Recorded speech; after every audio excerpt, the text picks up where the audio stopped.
أعوذ بالله من الشيطان الرجيم. بسم الله الرحمن الرحيم. طه ما أنزلنا عليك القرآن لتشقى إلا تذكرة لمن يخشى تنزيلا ممن خلق الأرض والسماوات العلى الرحمن على العرش استوى له ما في السماوات وما في الأرض وما بينهما وما تحت الثرى وإن تجهر بالقول فإنه يعلم السر وأخفى الله لا إله إلا هو له الأسماء الحسنى. وهل أتاك حديث موسى إذ رأى نارا فقال لأهلهم كثوا إني آنست نارا لعلي آتيكم منها بقبس أو وجد على النار هدى فلما أتاها نودي يا موسى إني أنا ربك فاخلع عليك إنك بالواد المقدس طوى وأنا اخترتك فاستمع لما يوحى إنني أنا الله لا إله إلا أنا فاعبدني وأقم الصلاة لذكري إن الساعة آتية أكاد أخفيها لتجزى كل نفس بما تسعى فلا يصدنك عنها من لا يؤمن بها واتبع هواه فتردى وما تلك بيمينك يا موسى قال هي عصاي أتوكأ عليها وأهش بها على غنمي ولي فيها مآرب أخرى قال ألقها يا موسى فألقاها فإذا هي حية تسعى قال خذها ولا تخف سنعيدها سيرتها الأولى واضمم يدك إلى جناحك تخرج بيضاء من غير سوء آية أخرى لنريك من آياتنا الكبرى اذهب إلى فرعون إنه طغى قال رب اشرح لي صدري ويسر لي أمري واحلل عقدة من لساني يفقه قولي واجعل لي وزيرا من أهلي هارون أخي اشدد به أزري وأشركه في أمري كي نسبحك كثيرا ونذكرك كثيرا إنك كنت بنا بصيرا قال قد أوتيت سؤلك يا موسى ولقد مننا عليك مرة أخرى إذ أوحينا إلى أمك ما يوحى أن اقذفيه في التابوت فاقذفيه في اليم فليلقه اليم بالساحل يأخذه عدو لي وعدو له وألقيت عليك محبة مني ولتصنع على عيني إذ تمشي أختك فتقول هل أدلكم على من يكفله فرجعناك إلى أمك كي تقر عينها ولا تحزن وقتلت نفسا فنجيناك من الغم وفتناك فتونا فلبثت سنين في أهل مدين ثم جئت على قدري يا موسى واصطنعتك لنفسي اذهب أنت وأخوك بآياتي ولا تنيا في ذكري اذهبا إلى فرعون إنه طغى فقولا له قولا لينا لعله يتذكر أو يخشى قالا ربنا إننا نخاف أن يفرط علينا أو أن يطغى قال لا تخافا إنني معكما أسمع وأرى فأتياه فقولا إنا رسولا ربك فارسل معنا بني إسرائيل ولا تعذبهم قد جئناك بآية من ربك والسلام على من اتبع الهدى إنا قد أوحي إلينا أن العذاب على من كذب وتولى قال فمن ربكما يا موسى قال ربنا الذي أعطى كل شيء خلقه ثم هدى قال فما بال القرون الأولى قال علمها عند ربي في كتاب لا يضل ربي ولا ينسى الذي جعل لكم الأرض مهدا وسلك لكم فيها سبلا وأنزل من السماء ماء فأخرجنا به أزواجا من نبات شتى كلوا وارعوا أنعامكم إن في ذلك لآيات لأولي النهى منها خلقناكم وفيها نعيدكم ومنها نخرجكم تارة أخرى ولقد أريناه آياتنا كلها فكذب وأبى قال أجئتنا لتخرجنا من أرضنا بسحرك يا موسى فلنأتينك بسحر مثله فاجعل بيننا وبينك موعدا لا نخلفه نحن ولا أنت مكانا سوى قال موعدكم يوم الزينة وأن يحشر الناس ضحى فتولى فرعون فجمع كيده ثم أتى قال لهم موسى ويلكم لا تفتروا على الله كذبا فيسحتكم بعذاب وقد خاب من افترى فتنازعوا أمرهم بينهم وأسروا النجوى قالوا إن هذان لساحران يريدان أن يخرجاكم من أرضكم بسحرهما ويذهبا بطريقتكم المثلى فأجمعوا كيدكم ثم أتوا صفا وقد أفلح اليوم من استعلى قالوا يا موسى إما أن تلقي وإما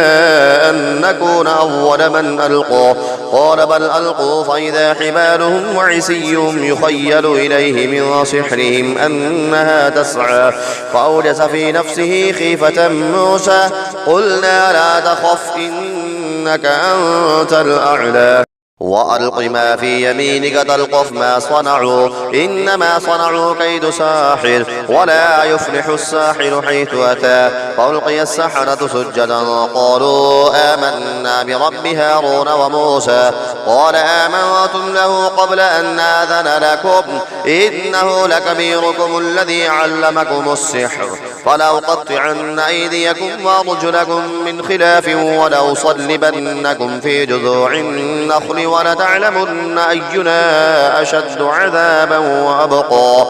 قالوا لن نؤثرك على ما جاءنا من البينات والذي فطرنا فاقض ما أنت قاض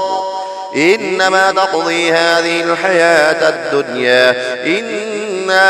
آمنا بربنا ليغفر لنا خطايانا وما أكرهتنا عليه من السحر والله خير وأبقى إنه من يأت ربه مجرما فإن له جهنم لا يموت فيها ولا يحيا ومن يأته مؤمنا قد عمل الصالحات فأولئك لهم الدرجات العلى جنات عدن تجري من تحتها الأنهار خالدين فيها وذلك جزاء من تزكى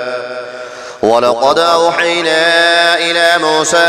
أن أسر بعبادي فاضرب لهم طريقا في البحر يبسا لا تخاف دركا ولا تخشى فأتبعهم فرعون بجنوده فغشيهم من اليم ما غشيهم وأضل فرعون قومه وما هدى يا بني إسرائيل قد أنجيناكم من عدوكم وواعدناكم جانب الطور الأيمن ونزلنا عليكم المن والسلوى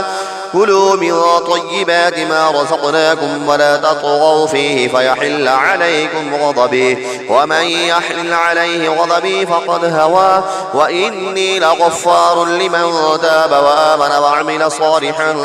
ثم اهتدى وما أعجلك عن قومك يا موسى قال هم أولئك على أثري وعجلت إليك رب لترضى قال فإنا قد فتنا قومك من بعدك وأضلهم السامري فرجع موسى إلى قومه غضبان آسفا قال يا قوم ألم يعدكم ربكم وعدا حسنا أفطال عليكم العهد أم أردتم أن يحل عليكم غضب من ربكم فأخلفتم موعدي قالوا ما أخلفنا موعدك بملكنا ولكننا حملنا أوزارا من زينة القوم فقذفناها فكذلك ألقى السامري فأخرج لهم عجلا جسدا له خوار فقالوا هذا إلهكم وإله موسى فنسي أفلا يرون ألا يرجع إليهم قولا ولا يملك لهم ضرا ولا نفعا ولقد قال لهم هارون من قبل يا قوم إنما فتنتم به وإن ربكم الرحمن فاتبعوني وأطيعوا أمري قالوا لن نبرح عليه عاكفين حتى يرجع إلينا موسى قال يا هارون ما منعك إذ رأيتهم ضلوا ألا تتبعني أفعصيت أمري قال يا ابن أم لا تأخذ بلحيتي ولا برأسي إني خشيت تقول فرقت بين بني إسرائيل ولم ترقب قولي قال فما خطبك يا سامري قال بصرت بما لم يبصروا بي فقبضت قبضة من أثر الرسول فنبذتها وكذلك سولت لي نفسي قال فاذهب فإن لك في الحياة أن تقول لا مساس وإن لك موعدا لن تخلفه وانظر إلى إلهك الذي ظلت عليه عاكفا لنحرقنه ثم لننصفنه في اليم نسفا إنما إلهكم الله الذي لا إله إلا هو وسع كل شيء علما كذلك نقص عليك من أنباء ما قد سبق وقد آتيناك من لدنا ذكرا من أعرض عنه فإنه يحمل يوم القيامة وزرا خالدين فيه وساء لهم يوم القيامة حملا يوم ينفخ في الصور ونحشر المجرمين يومئذ زرقا يتخافتون بينهم إن لبثتم إلا عشرا نحن أعلم بما يقولون إذ يقول أمثلهم طريقة إن لبثتم إلا يوما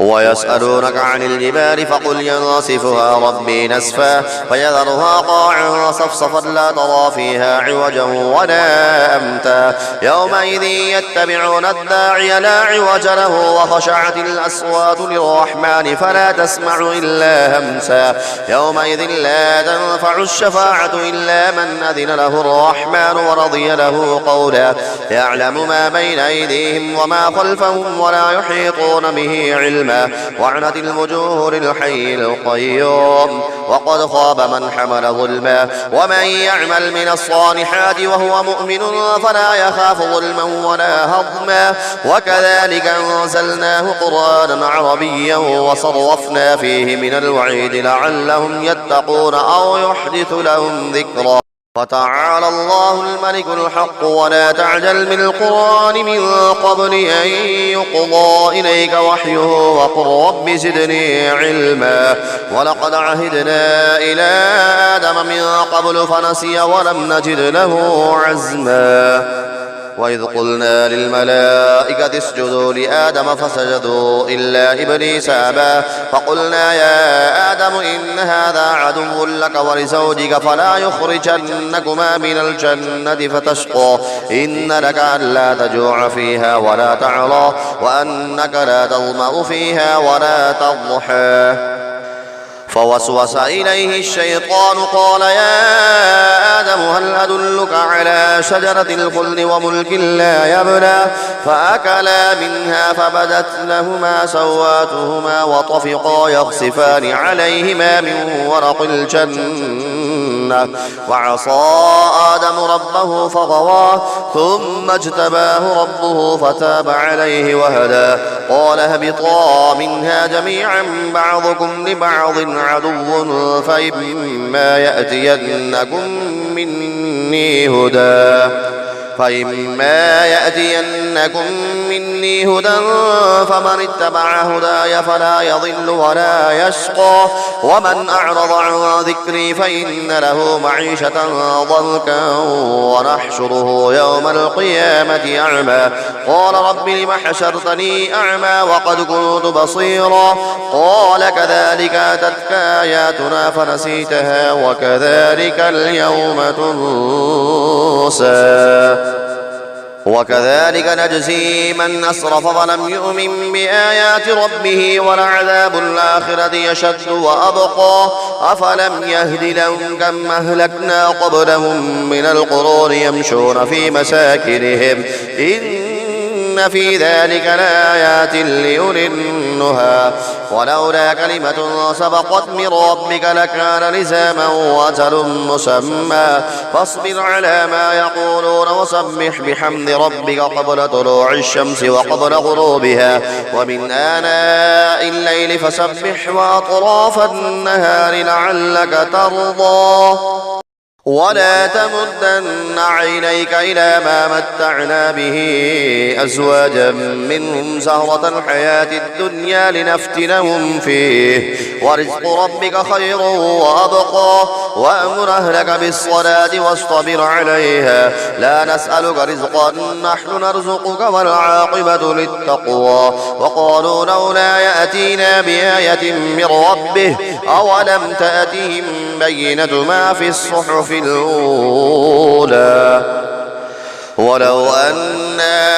أهلكناهم بعذاب من قبله لقالوا ربنا لولا أرسلت إلينا رسولا فنتبع آياتك من قبل أن نذل ونخزى قل كل متربص فتربصوا فستعلمون من أصحاب الصراط السوي ومن اهتدى.